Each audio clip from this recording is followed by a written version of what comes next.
സർവ സമ്പത്തും സർവ ഐശ്വര്യങ്ങളും അതുപോലെ തന്നെ കൈകേയി, കൗസല്യ, സുമിത്ര എന്നീ 3 ഭാര്യമാരും ഉണ്ടായിട്ടും രാജ്യത്തിന് ഒരനന്തര അവകാശിയില്ലാതെ ദുഃഖിക്കുകയാണ് ദശരഥ മഹാരാജാവ്. രാജഗുരുവായ വസിഷ്ഠനെ വിളിച്ച് അദ്ദേഹം തൻ്റെ പ്രയാസം രേഖപ്പെടുത്തുകയാണ്. വസിഷ്ഠ മഹർഷി അദ്ദേഹത്തോട് പുത്രകാമേഷ്ടി യാഗം ചെയ്യാൻ ഉപദേശിക്കുകയാണ്. കുലഗുരുവായ വസിഷ്ഠൻ്റെ നിർദ്ദേശപ്രകാരം ഋഷ്യശൃംഗ മഹർഷിയെ കൊണ്ട് പുത്രകാമേഷ്ടി യാഗം നടത്തുന്നു. തുടർന്ന് അഗ്നിയിൽ നിന്ന് അഗ്നിദേവൻ പായസം ദശരഥ മഹാരാജാവിന് നൽകുന്നു. ആ പായസത്തിൻ്റെ ശക്തി കൊണ്ട് 3 ഭാര്യമാരും സന്താന ഭാഗ്യമുള്ളവരായിത്തീരുന്നു.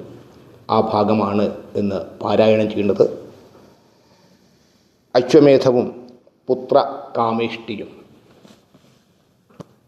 തന്നുടെ ഗുരുവായ വസിഷ്ഠ നിയോഗത്താൽ മന്നവൻ വൈഭണ്ഡകൻ തന്നെയും വരുത്തിനാൻ. ശാലയും പണി ചെയ്തു സരയൂ തീരത്തിങ്കൽ ഭൂലോകപതിയാഗം ദീക്ഷിച്ചാനതു കാലം.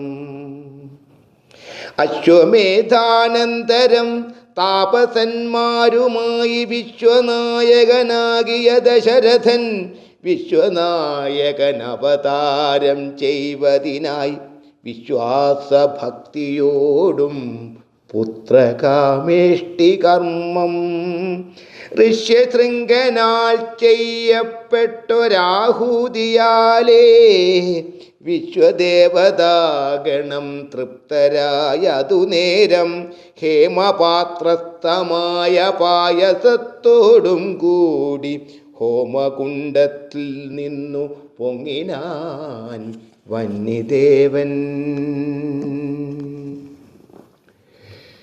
താവകം പുത്രീയമിപ്പായസം കൈക്കൊള്ളുക നീ,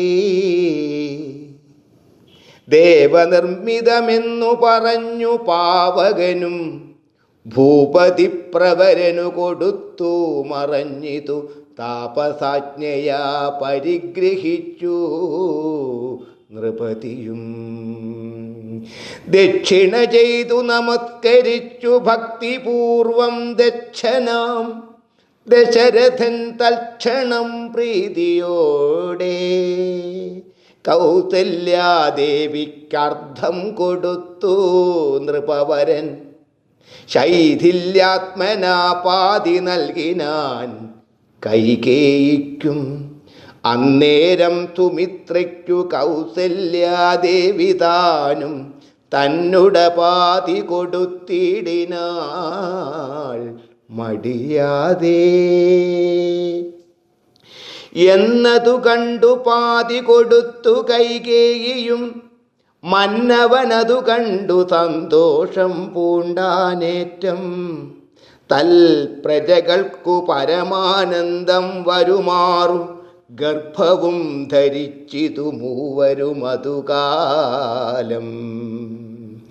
അപ്പോഴേ തുടങ്ങി ക്ഷോണീന്ദ്രനാം ദശരഥൻ വിപ്രേന്ദ്രന്മാരെയൊക്കെ വരുത്തി തുടങ്ങിനാൻ. ഗർഭരക്ഷാർത്ഥം ജപഹോമാദി കർമ്മങ്ങളും ഉൽപ്പലാക്ഷികൾക്കനുവാസരം ക്രമത്താലേ ഗർഭചിഹ്നങ്ങളെല്ലാം വർദ്ധിച്ചു വരും തോറും ഉൾപ്രേമം കൂടെ കൂടെ വർദ്ധിച്ചു നൃപേന്ദ്രനും.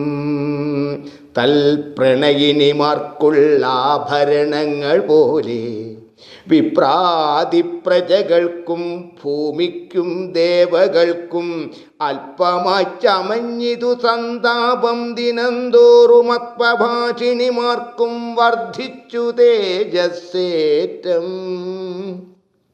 സീമന്ത പുംസവനാദിക്രിയകളും ചെയ്തു കാമാന്തം ദാനങ്ങളും ചെയ്തിതു നരവരൻ.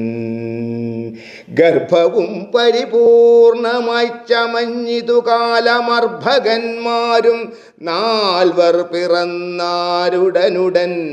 ഉച്ചത്തിൽ പഞ്ചഗ്രഹം നിൽക്കുന്ന കാലത്തിങ്കൽ അയോധ്യയിൽ കൗസല്യാത്മജനായാൻ. നക്ഷത്രം പുനർവസു നവമിയല്ലോ തിഥി. നക്ഷത്രാധിപനോടു കൂടവേ ബൃഹസ്പതി കർക്കിടകത്തിൽ അത്യുച്ചസ്ഥിതനായിട്ടല്ലോ. അർക്കനും അത്യുച്ചസ്ഥനുദയം കർക്കിടകം.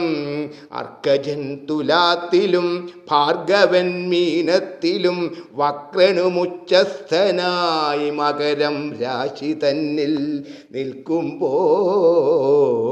അവതരിച്ചിടിനാൻ ജഗന്നാഥൻ. ദിക്കുകളൊക്കെ പ്രസാദിച്ചിതു ദേവകളും പെറ്റിതു കൈകേയിയും പുഷ്യനക്ഷത്രം കൊണ്ടേ. പിറ്റേന്നാൾ സുമിത്രയും പെറ്റിതു പുത്രദ്വയം. ഭഗവാൻ പരമാത്മാ മുകുന്ദൻ നാരായണൻ ജഗദീശ്വരൻ ജന്മരഹിതൻ പത്മേക്ഷണൻ ഭുവനേശ്വരൻ. വിഷ്ണു തന്നുടെ ചിഹ്നത്തോടും അവതാരം ചെയ്തപ്പോൾ കാണായി കൗസല്യയ്ക്കും. സഹസ്രകിരണന്മാരൊരുമിച്ചൊരു നേരം സഹസ്രായുധമുദിച്ചുയരുന്നതുപോലെ. സഹസ്രപത്രോദ്ഭവ നാരദ തനകാദി സഹസ്രനേത്രമുഖ വിബുധേന്ദ്രന്മാരാലും വന്ധ്യമായിരിപ്പോരു നിർമ്മലമകുടവും സുന്ദര ചിഗുരവുമളക സുഷമയും കാരുണ്യാമൃത രസ സമ്പൂർണ നയനവുമാരുണ്യാംബര പരിശോഭിത ജഘനവും ശംഖചക്രാബ്ജഗദാശോഭിത ഭുജങ്ങളും ശംഖസന്നിഭകളരാജിത കൗസ്തുഭവും ഭക്തവാത്സല്യം ഭക്തന്മാർക്കു കണ്ടറിവാനായി വ്യക്തമായിരിപ്പോരു പാവന ശ്രീവത്സവും കുണ്ടലമുക്താഹാര കാഞ്ചിനൂപുരമുഖമണ്ഡനങ്ങളും ഇന്ദുമണ്ഡലവദനവും പണ്ടു ലോകങ്ങളെല്ലാം അളന്ന പാദാബ്ജവും കണ്ടുണ്ടായൊരു പരമാനന്ദത്തോടും.